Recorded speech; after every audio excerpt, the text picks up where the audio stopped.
Okay, my loves.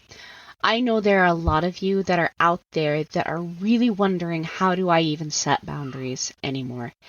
Maybe you didn't grow up with great boundaries. Maybe boundaries weren't really modeled well for you, or maybe you were told that you cannot have boundaries.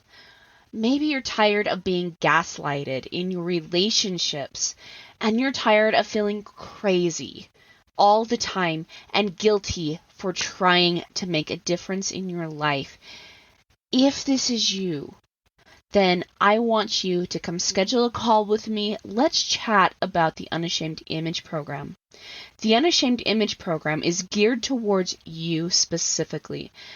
I am going to be helping you in our next upcoming session of the Unashamed Image. I am personally going to train you how to not feel crazy when someone is gaslighting you, how to be able to stand your ground, to keep your boundaries intact, and to also see through the bull crap. I am also going to be teaching you how to set really confident boundaries that you can really rely on. And I'm going to help you communicate them in a way that really makes sense. Basically, I'm going to help you live a life free of shame and on your terms.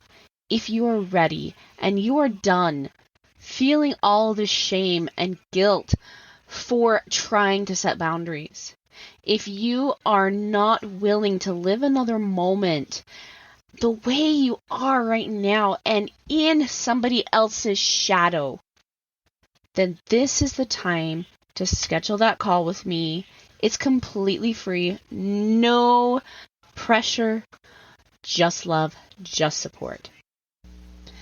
Go to www.erinandersonthetraumacoach.com. Scroll down the page to where it says, Let's Chat About Working Together. Click on that button and it'll take you to my booking page. If you're ready to live the unashamed life, schedule that call. Let's get you in the Unashamed Image Program, my loves. From my heart to your heart. Bye.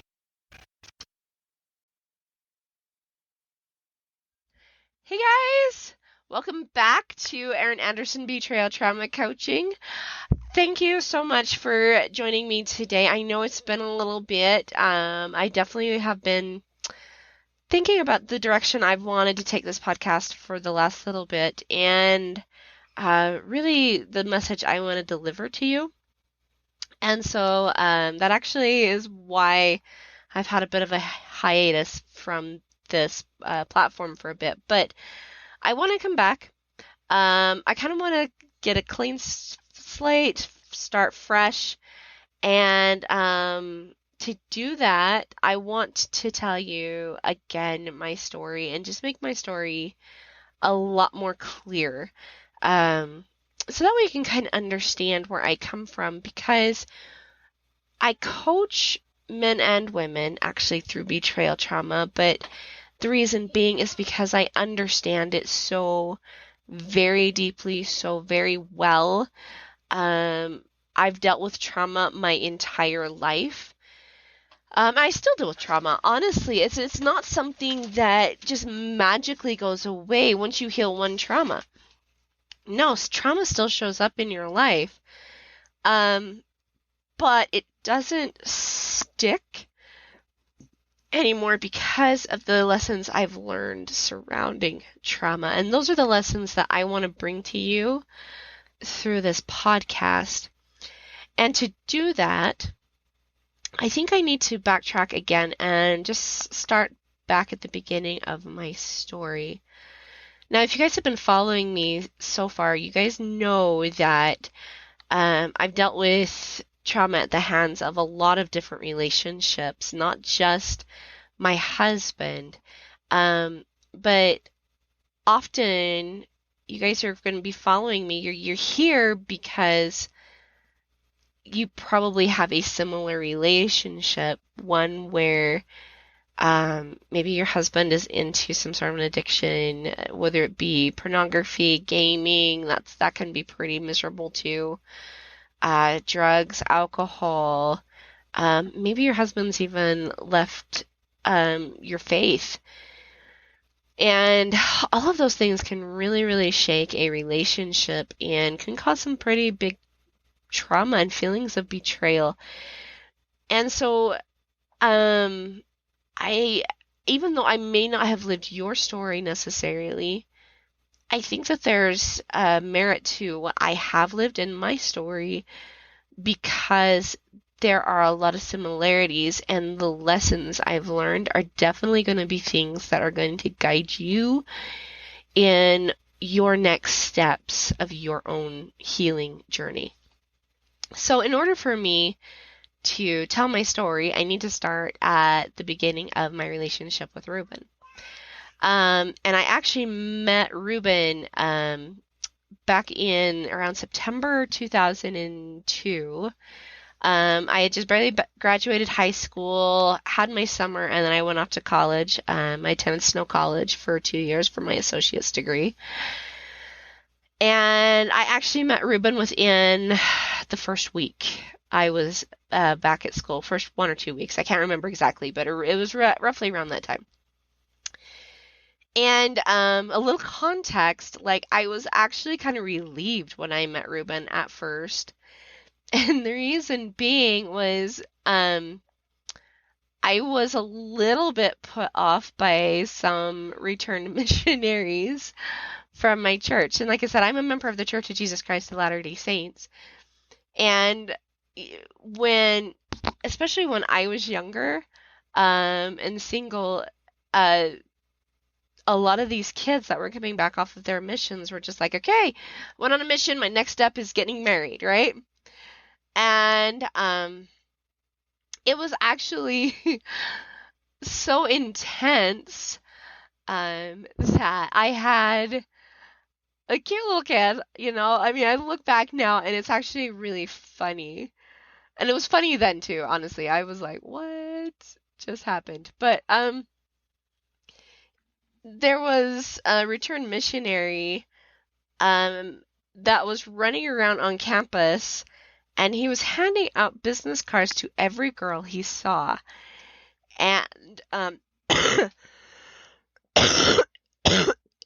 excuse me, guys. Pardon me. He was handing out business cards to every girl he saw, and I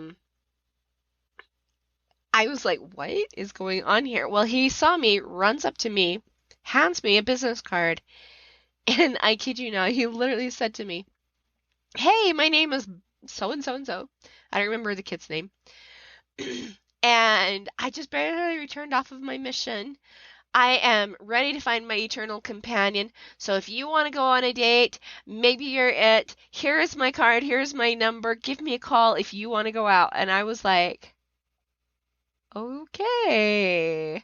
And he went off to the next girl. And I was like, well, you gotta give him kudos for his determination. But yeah, I didn't call that number. Not at all. No, I was not impressed. I was like, I am not that eager to get married right now.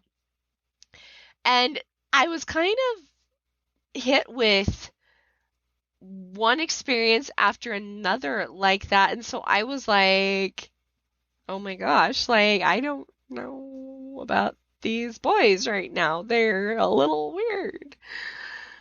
And so knowing that context, the reason why I was like, whew, when I met my husband was my good friend actually introduced us. And when she introduced us, my husband didn't, my then future husband, I should say, didn't beg me to go out with him. He just walked up to me, shook my hand, and was like, hey, it's nice to meet you. And then we just kind of chatted for a minute. My friend introduced me and told me a little bit about him, and she told him a little bit about me, and that was it. And I remember walking away thinking, oh my gosh, a normal returned missionary, somebody who is not dying to get married. That was a refreshing thought. And we kept seeing each other on campus, chatted a few times, and to make a long story short, went on our first date towards um, like February of 2003. And the more we dated, the more we ended up really liking each other. And he told me before things really got serious that he had a struggle with pornography. He was really open about it. He was really honest about it. And I'm going to put a pause here for just a second because I want you to know that I understand that that might not be your story. You guys might have found out about it after you were married or sometime in your marriage. And so I want you to understand again that our stories don't have to be exactly the same for the lessons that I've learned to make an impact for you. But back to what I was saying, I was really naive when he told me that. And like, I'm glad he did. I'm glad he was honest. But I had no idea what that meant. I just knew that I really liked my husband and I wanted to spend more time with him. I wanted to be with him and I just wanted to support him. That's what I knew. And I didn't think it would affect me very much. And so I was so naive about it. And so we got married and I was promised actually that if we would get married and the more we had sex, the more that his addiction would go away. I'm sure you guys have heard that. Some of you have heard that, I should say. And it didn't.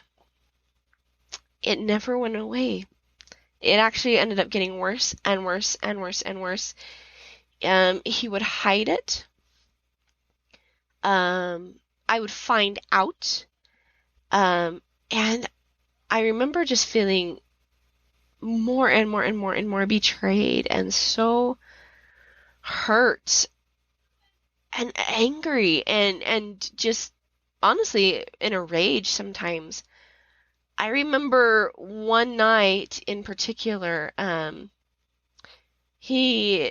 had found out about his porn usage. He had tried to lie to me, but I knew that he was lying. And I got so angry, I literally threw a metal chair at his head. Like, I picked it up and I chucked it at him. I'm so glad he ducked. Like, to this day, I feel really bad about that. And it actually went through the wall. But it just goes to show, like, how angry and how hurt and how betrayed I was feeling at the very, very beginning of our marriage because I thought it would go away. And I thought I would be so precious to him. And it wasn't that way. My expectations of what I thought my marriage was going to be wasn't that way at all. And I couldn't talk to anybody about this because my family would not have understood. There was more betrayal in our engagement from my side of the family. And so I didn't feel like they would understand. And I felt like his family would take his side. And so I felt utterly alone. Like I had nobody to talk to. And it was a really, really hard time in my life. As a matter of fact, he even jeopardized my job with his porn usage. I had gotten a job teaching second grade, and of course I had a school issued computer. Well, my husband figured out how to get on my computer and he started looking up porn on my school issued computer, and he easily could have cost me my job. And so I ended up having to tell my my principal about what had happened, which was super embarrassing for me. And so they had to go wipe my computer, and it was just really bad. Fast forward a few years after that, we had a couple of little boys. We had another computer, and my little boys would like to watch like their movies, like Disney Cars on that computer sometimes. And I went to go open it and let them watch, and he had been watching pornography and left it up, and my little boys were immediately exposed to it at a really young age. And I slammed the computer shut, and again, feeling so angry and so betrayed.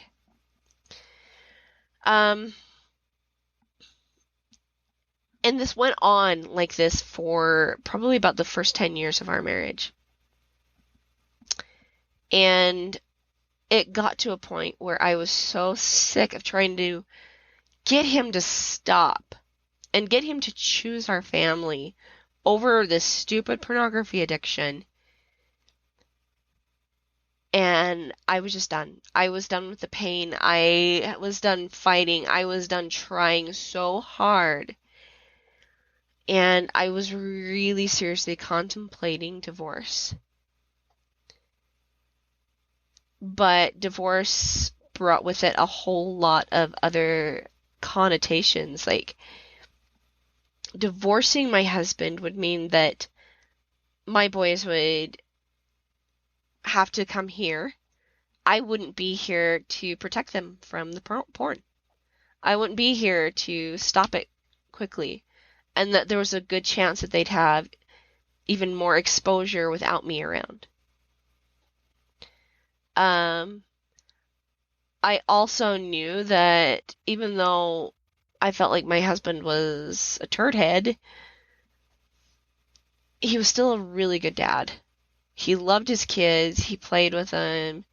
He made my boys feel really important. And even though he was looking at pornography, he still gave a really good piece of himself to his children. And my boys would be devastated if I broke up the marriage. My husband would be devastated, and it could possibly cause him to plunge even further. And I knew I'd be devastated too. This is not what I wanted. And I felt like I would, but if I stayed in the relationship the way it was, I felt like it would still break my boys, it would still break my husband, it would still break me. And so I felt like I was in a danged if you do, danged if you don't situation, and I did not know which way to go anymore. I couldn't see my way. And I remember kneeling down and getting so angry at God and yelling, screaming at him, why? Why would you do this to me? Why would you put me in this situation? This hurts. I thought you loved me. Love doesn't feel like this. If you loved me, why on earth would you do this to me? Why won't you just change him? Why don't you just do something, get him to get his attention? Why won't you do this? And I talked to the Lord like that probably for a couple of hours. Honestly, like I was really, really angry. And I didn't know what to do. And after I had screamed and screamed and screamed at God, blaming him for this whole situation, I literally remember just melting on my floor into a puddle of tears, so depressed, I was barely able to function. And I heard audibly, "Are you ready to be done?" Yeah, I'm ready to be done. And it brought up a whole bunch of new emotions. It opened it up again. I started yelling, Yes, I'm ready to be done. I thought I made that clear. Why don't you get this? You're supposed to be perfect. Like, just taking it all out on God again. I got to another level of exhaustion. And I again heard, are you sure you've done everything to save your marriage and to save your family? Oh, that made me even more angry. Yes, of course I've done something. I've done everything. I can't think of anything else I could possibly do. I have fought, I've begged, I've pleaded, I've screamed. What do you want me to do? What more do you want from me? And I hit yet another level of exhaustion, and this time all the fight was totally just gone out of me. Like I had no more energy left. And I heard the Lord say, have you healed yet? No. How can I heal? He has to stop his addiction before I heal.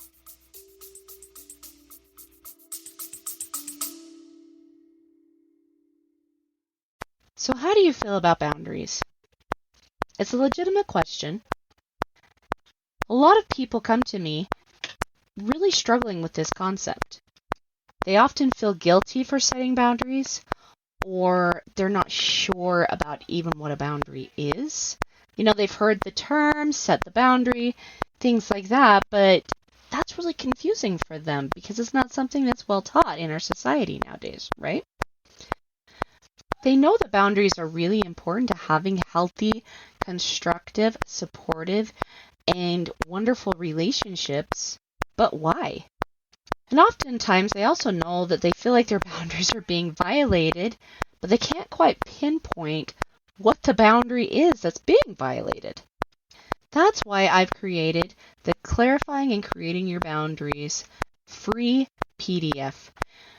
You can find out what your boundaries are, how to tune in to what the boundary needs to be, and how to effectively create and communicate your boundary so that way you stay in this place that respects you, respects the other person, but also gives you the confidence in your boundaries so that way you stop being gaslighted, disrespected, and unseen. Having your boundaries really clear gives you a voice and also helps the other person stay in accountability with themselves. So that's not a role that you have to take on anymore. So if you are ready to really have clear boundaries, to really understand what your role is in the boundary, and to give yourself some safety and some protection against people that might try to gaslight you or are just being disrespectful, go grab my Creating and Clarifying Your Boundary PDF at erinandersonthetraumacoach.com. And while you're there, let's schedule a call with me. Come have a chat with me so that way I can really help you master this particular skill, creating boundaries, clarifying the boundary, communicating that boundary, and so that way I can also help you have relationships that show up to support you, cherish you, and love you.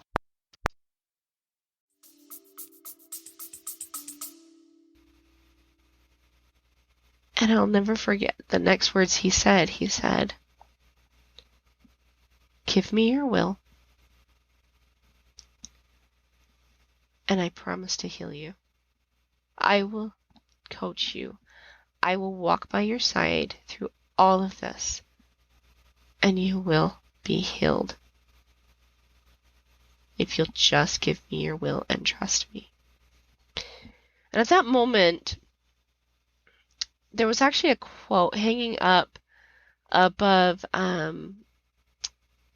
the doorway in mine and my husband's room, and it was by Ezra Taft Benson, and it reads, men and women who turn their lives over to God will find out that He can make a lot more out of their lives than they can. He will deepen their joys, expand their vision, quicken their minds, strengthen their muscles, lift their spirits, multiply their blessings, increase their opportunities, comfort their souls, raise up friends, and pour out peace. Whoever will lose his life to God will find he has eternal life. And I got thinking about it. I'm like, what do I have to lose? My life sucks right now. I hate it. It doesn't feel good. And if I can get, if I have to lose this life, I'm okay to lose it. I don't want it. I don't even freaking want this life anymore. But I do want my joy back. And that was a promise. I want to be able to see my way, expand my vision. I want to know what my next step is, quicken my mind, strengthen my muscles, lift my spirits, multiply my blessing, increase my opportunities, comfort my soul, raise up friends and support for me, and pour out peace. I don't want this life anymore. I want that life. I want eternal life. So what do I have to lose? Okay, Lord, you take it from here because I am not able to continue the way I am doing it. So for the next 18 months, I learned incredible things at his hands. And to be honest, I shouldn't just say 18 months. I should say at the end of 18 months, I realized that my husband's addiction no longer affected my joy. Like, he could come to me and tell me that he had been struggling, that he had been into pornography, that he had watched it, and it didn't stick at all. There was no pain. And it was amazing. It was an absolutely amazing feeling. But I would say that the Lord is still teaching me miraculous, incredible, crazy cool lessons. Especially as I keep coaching, and some of these lessons that I learned was that the reason why I was so triggered by my husband's addiction was because I had an addiction to control. Now, when you've got like PTSD and you've got years and years and years of trauma that are affecting you and hurting you, and all you can think about is how to be a better victim, because being a victim and acting as the victim means that people have to go get away from you when they're hurting you, right? It does. It pushes people away. That's what your subconscious is doing.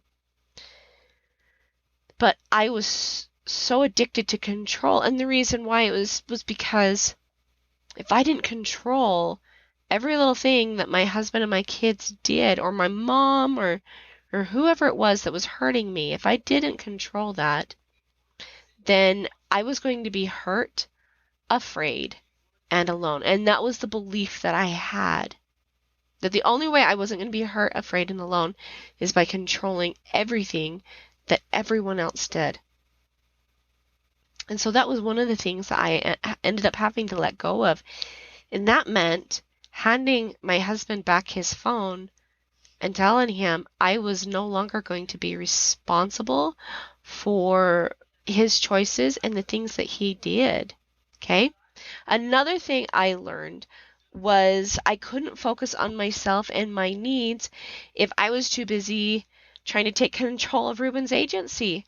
If I'm focused on his agency and his results and what he is doing so that way I can have better results, then honestly, I'm allowing him and his choices to control me, because there's nobody trying to control that area. You can only control one person. One, not two. You can only control one person. And so if you are trying to control another person because their actions are hurting you, then there's no possible way you can give enough time, effort, and energy back to yourself to help you grow and become the person that you want to be. Oh, that was a huge lesson for me.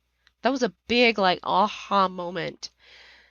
I can still set boundaries around the addiction and let Ruben know what I was and was not okay with and still not control him. I learned that boundaries are not punishments. Boundaries are simply the very best way to state truth. Because if you're constantly doing something bad, but constantly being met with truth at every angle and unable to see anything else but the truth, that is actually one of the very best boundaries I've ever seen. And it means that it doesn't get broken. That is a boundary that's set in love. That's a boundary that's set in patience. And that's a boundary that is firm. It doesn't get broken. Boundaries that are set in love, patience, and truth don't get broken. It's unable to break them because they are so solid. Okay? The reason why his actions hurt me so badly is because I wondered what it meant about me. Like, what about me? Do I matter? And the more he acted out in pornography, the more I believed I didn't matter. But the Lord proved that wrong to me. He proved to me that I am a daughter of God. And what that meant that I got to love myself through my strengths, my weaknesses, all of it. Like, I am an amazing human. And I'm worth something. I am worth the very Savior of our world, the God of our world, dying so that way I have the chance to do better. Whoa. I am worth the God of this world's life. He loved me that much. And so if he loved me that much, why should I question my worth? Why should I question my ability to be loved? I'm already loved. And I'm so worthy of it. And as I began to love myself the way that the Lord loved me, then that also meant that I could teach Ruben how to give that level of love to me and himself as well. And the crazy thing is, those changes, those adjustments that I made helped Ruben find freedom. When I was constantly on him and constantly like, change. Give me your phone. I'm going to do this. I'm going to do this. He had absolutely no breathing room to change. But when I was like, you know what? This isn't working. I am going to be responsible for me, and I'm going to let the Lord be responsible for you. That crazy cool worked. It was amazing. And here I am now with a amazing love for myself. And that love that I have for myself is big enough that when trauma comes my way, I don't dwell on it. I trust that the Lord's got my back. I trust that I have my own back. And so I know I can lean into that trauma, that pain a bit, and sit there and wonder, okay, where's the value? Where's the lesson in all of this? And that taught me that pain has given me crazy cool miracles and healing in ways that I never would have dreamed. So that's my story, take 2. And next week, sorry guys, my kids are in the background, but next week, I want to talk to you guys about the 5-step trauma to truth pattern. And we're going to talk about that for the next 2 weeks. And how your thoughts, your feelings, all of that actually really matters in your results. And we're going to talk about that for the next 2 weeks because this is actually one of the first lessons that the Lord taught me and how I can start to shift my thoughts and my feelings from trauma to truth.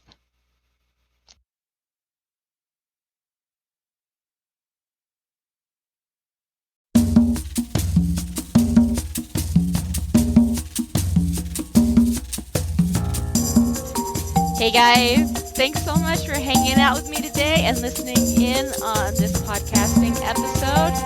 Don't forget to